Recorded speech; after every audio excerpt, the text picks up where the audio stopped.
ನಮ್ಮ ಪ್ರಮುಖವಾದ ಉದ್ದೇಶ ಏನಿಟ್ಟಿದ್ದೇವೆ ಆ ಹಿನ್ನೆಲೆಯಲ್ಲಿ ಕೆಲವು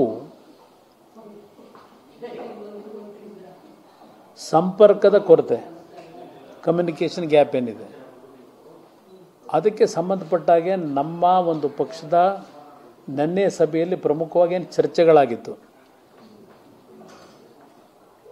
ವಾಸ್ತವಾಂಶವನ್ನು ನಿಮ್ಮ ಗಮನಕ್ಕೆ ನಾನು ಮಾಧ್ಯಮದ ಸ್ನೇಹಿತರ ಮುಖಾಂತರವೇ ತಂದಿದ್ದೇನೆ.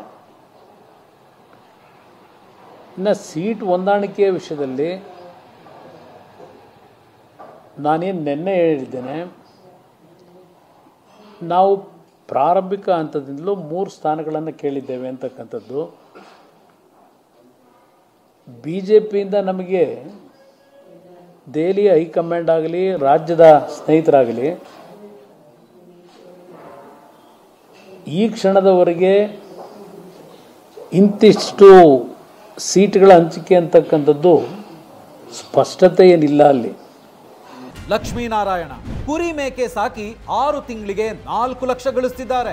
ನೀವು ಕೂಡ ಅವರಿಂದ ಕಲಿಬೇಕಾ? ಅವ್ರ ಜೊತೆ ವಿಡಿಯೋ ಕಾಲ್ನಲ್ಲಿ ಮಾತಾಡಬೇಕಾ? ಈಗಲೇ ಫ್ರೀಡಮ್ ಆ್ಯಪ್ ಡೌನ್ಲೋಡ್ ಮಾಡಿ. ನಾವು ಗೌರವಿಸ್ತೀವಿ ಅಂತಕ್ಕಂಥದ್ದನ್ನು ಕೇಂದ್ರದ ಗೃಹ ಸಚಿವರು ನಾನು ಹಲವಾರು ಬಾರಿ ಭೇಟಿ ಮಾಡಿದಾಗಲೂ ನನ್ನ ಒಂದು ಮನವಿ ಏನಿದೆ ಅದನ್ನು ಗೌರವಯುತವಾಗಿ ಕಂಡಿದ್ದಾರೆ. ನಾನು ನಿನ್ನೆ ದಿನ ನಿಮ್ಮ ಮುಂದೆ ವ್ಯಕ್ತಪಡಿಸಿರ್ತಕ್ಕಂಥ ಪ್ರತಿಕ್ರಿಯೆ ಏನಿದೆ ಆ ಪ್ರತಿಕ್ರಿಯೆಯಿಂದ ನಮ್ಮಲ್ಲಿ ಏನೋ ಒಂದು ವಿಶ್ವಾಸದ ಕೊರತೆ ಹೋಗ್ಬಿಟ್ಟಿದೆ ಅಂತಕ್ಕಂಥದ್ದಕ್ಕೆಲ್ಲ ಅದು ಪ್ರತಿಕ್ರಿಯೆ ಕೊಟ್ಟಿದ್ದು. ನಾವು ಯಾವ ಉದ್ದೇಶದಿಂದ ಈ ಒಂದು ಮೈತ್ರಿಯ ತೀರ್ಮಾನ ಮಾಡಿದ್ದೇವೆ, ದೇವೇಗೌಡರ ಒಂದು ಸಲಹೆ ಮೇರೆಗೆ, ನಮ್ಮ ರಾಷ್ಟ್ರೀಯ ಅಧ್ಯಕ್ಷರ ಸಲಹೆ ಮೇರೆಗೆ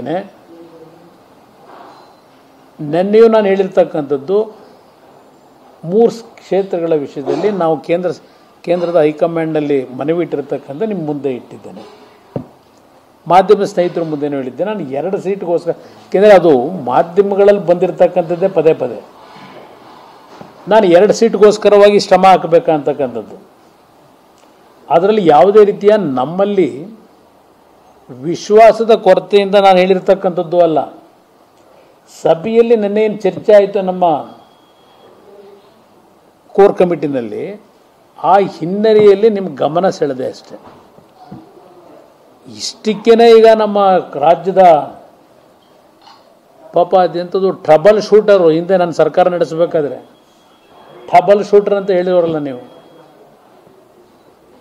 ಪಾಪ ನಮ್ಮ ಪಕ್ಷದ ಬಗ್ಗೆ ಭಾಳ ಅನುಕಂಪ, ಅವರಿಗೆ ಭಾಳ ತ್ಯಾಗ ಮಾಡಿ ಕುಮಾರಣ್ಣನ ಅಧಿಕಾರ ಉಳಿಸೋಕೆ ಪ್ರಯತ್ನ ಪಟ್ಟರೆಲ್ಲ ಇವರು. ಭಾಳ ಶ್ರಮಪಟ್ಟು ಮಂಡ್ಯದಲ್ಲಿ ನಿಖಿಲ್ ಕುಮಾರಸ್ವಾಮಿನ ಗೆಲ್ಸೋಕೆ ದುಡಿಮೆ ಮಾಡಿದಾರೆ ಇವರೆಲ್ಲ. ನನ್ನ ಕಾರ್ಯಕರ್ತನ ಉಳಿಸಿದಾರೆ ಇವರು. ಇವತ್ತೇನೋ ಹೇಳಿಕೆಯನ್ನು ಗಮನಿಸಿದ್ದೆ ನಾನು ಮೊದಲೇ ಹೇಳಿದ್ದೆ, ಅಯ್ಯೋ ಪಾಪ ಈ ಥರ ಆಗ್ತದೆ ಅಂತ, ಇಷ್ಟು ಬೇಗ ಆಗುತ್ತೆ ಅಂತ ನಾನು ನಿರೀಕ್ಷೆ ಇಟ್ಟಿರಲಿಲ್ಲ. ಏನಾಗಿದೆ? ಶಿವಕುಮಾರ್ ಅವ್ರನ್ನ ಕೇಳಲಿಕ್ಕೆ ಬಯಸ್ತೀನಿ. ಇವತ್ತು ನನ್ನ ಪಕ್ಷದ ಪರಿಸ್ಥಿತಿ ಬೆಂಗಳೂರು ಗ್ರಾಮಾಂತರ ಜಿಲ್ಲೆಯಲ್ಲಿ ಪಾರ್ಲಿಮೆಂಟ್ ಕ್ಷೇತ್ರದಲ್ಲಿ ಈ ಹೊಂದಾಣಿಕೆ ನಾನು ಮಾಡ್ತಕ್ಕಂಥದ್ದಕ್ಕೆ ತೀರ್ಮಾನ ಮಾಡಲಿಕ್ಕೆ ಮೂಲ ಕಾರಣ ನೀವು 2018 ಸರ್ಕಾರ ಮಾಡಬೇಕಾದ್ರೆ ಕುಮಾರಸ್ವಾಮಿಯವರು 5 ವರ್ಷ ಇರಬೇಕು, 5 ವರ್ಷ ಬೆಂಬಲ ಅಂತ ಹೇಳಿ ನಾವು ಕೊಟ್ಟಿದ್ವು. ಪದೇ ಪದೇ ನಾನು ಪಟ್ಟ ಶ್ರಮ ಇದೆಯಲ್ಲ ಅವತ್ತು ಸರ್ಕಾರ ನಡೆಸಬೇಕಾದ್ರೆ, ಯಾರ್ಯಾರಾದರೂ ದುರುಪಯೋಗ ಬಳಸ್ಕೊಂಡಿದ್ದೀರಿ, ಉಪಯೋಗ ಅಲ್ಲ ದುರ್ಬಳಕೆ ಮಾಡ್ಕೊಂಡಿದ್ದೀರಿ ನೀವು. ನನ್ನನ್ನು ಪದೇ ಪದೇ ಯಾವುದು ವೆಸ್ಟ್ ಎಂಡ್ ಹೋಟ್ಲಲ್ಲಿದ್ದ ಜನಕ್ಕೆ ಸಿಗ್ತಿರಲಿಲ್ಲ, ಪದೇ ಪದೇ ಹೇಳ್ತೀರಿ. ನಾನು ವೆಸ್ಟ್ ಎಂಡ್ ಹೋಟ್ಲಲ್ಲಿ ಜನಗಳು ಸಿಗದೇ ಇದ್ದಿದ್ದರೆ ಸಂಪರ್ಕದಲ್ಲಿ 109 ಕೋಟಿ 14 ತಿಂಗಳಲ್ಲಿ ನಾಡಿನ ಆರೋಗ್ಯದ ಒಂದು ಸಮಸ್ಯೆಗೆ ಒಳಗಾದಂಥ ಬಡ ಕುಟುಂಬಗಳಿಗೆ ಪರಿಹಾರ ಕೊಡ್ಲಿಕ್ಕೆ ಸಾಧ್ಯ ಇತ್ತ? ನಾನು ಪದೇ ಪದೇ ನನ್ನ ಮೇಲೆ ಕ್ಯಾರೆಕ್ಟರ್ ಅಸೋಸಿಯೇಷನ್ ಮಾಡ್ಕೊಂಬಂದಿದ್ದೀರಿ. ನಾನು ವ್ಯಕ್ತಿತ್ವ ಪ್ರಶ್ನೆ ಮಾಡಿದ್ದೀರಿ ನೀವು ನನ್ನ 14 ತಿಂಗಳ ಆಡಳಿತದ ಬಗ್ಗೆ.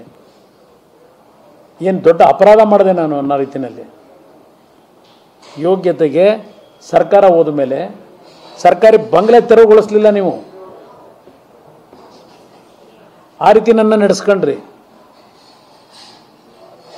ಪ್ರಾಮಾಣಿಕವಾಗಿ ಅವತ್ತೇನು ಸರ್ಕಾರದಲ್ಲಿ ನಾನು ನಾಡಿನ ಜನತೆಯ ಸಮಸ್ಯೆಗಳನ್ನು ಬಗೆಹರಿಸಲಿಕ್ಕೆ ಪ್ರಯತ್ನ ಪಟ್ಟೆ. ಒಂದು ದಿನ ನಿಮ್ಮ ಯೋಗ್ಯತೆಗೆ ನಿಮ್ಮ ಬಾಯಿನಲ್ಲಿ ಕುಮಾರಸ್ವಾಮಿ ರೈತರ ಸಾಲ ಮನ್ನಾ ಮಾಡಲಿಕ್ಕೆ ನಮ್ಮ ಕಾರ್ಯಕ್ರಮಗಳನ್ನು ಮುಂದುವರಿಸಿ ಕಾಂಗ್ರೆಸ್ ಶಾಸಕರುಗಳ ಕ್ಷೇತ್ರಗಳಿಗೆ ಯಥೇಚ್ಛವಾಗಿ ಅಭಿವೃದ್ಧಿಗೆ ಹಣ ಕೊಟ್ಟಂತ ನಿಮ್ಮ ಬಾಯಲ್ಲಿ ಒಂದು ದಿವಸ ಬರಲಿಲ್ಲ. ಶಿವಕುಮಾರ್, ನೀರಾವರಿ ಇಲಾಖೆ ಯಾವ ರೀತಿ ನಿಮಗೆ ಮುಕ್ತವಾದ ಅವಕಾಶ ಕಲ್ಪಿಸಿಕೊಟ್ಟಿದ್ದೆ? ನಾನು ಇಂಟರ್ಫಿಯರ್ ಆಗಿದ್ನ ನೀರಾವರಿ ಇಲಾಖೆಯಲ್ಲಿ ನೀವು ಮಂತ್ರಿಗಳಿದ್ದಾಗ? ಇವತ್ತು ನನ್ನ ಪಕ್ಷ, ನನ್ನ ಪಕ್ಷದ ಕಾರ್ಯಕರ್ತರಿಗೆ ಕರೆ ಕೊಡ್ತೀರಾ?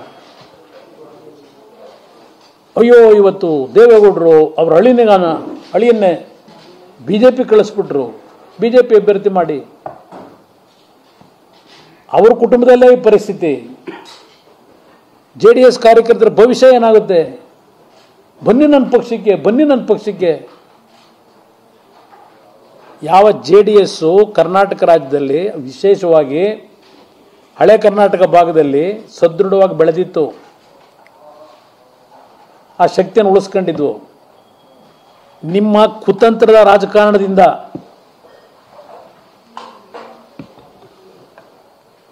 ಸರ್ಕಾರ ಮಾಡಬೇಕು. ಜನ ತಿರಸ್ಕಾರ ಮಾಡಿದ್ರು ನಿಮ್ಮನ್ನ. ಸರ್ಕಾರ ಏನು ನಡೆಸಿದ್ರಿ, ನಿಮ್ಮನ್ನ ಜನ ಅವತ್ತು ಅಧಿಕಾರದಿಂದ ತಿರಸ್ಕಾರ ಮಾಡಿ ಹೊರಗಿಟ್ರು. ಅಂತ ಸನ್ನಿವೇಶದಲ್ಲಿ ನಮ್ಮ ಮನೆ ಬಾಗಿಲಿಗೆ ಬಂದು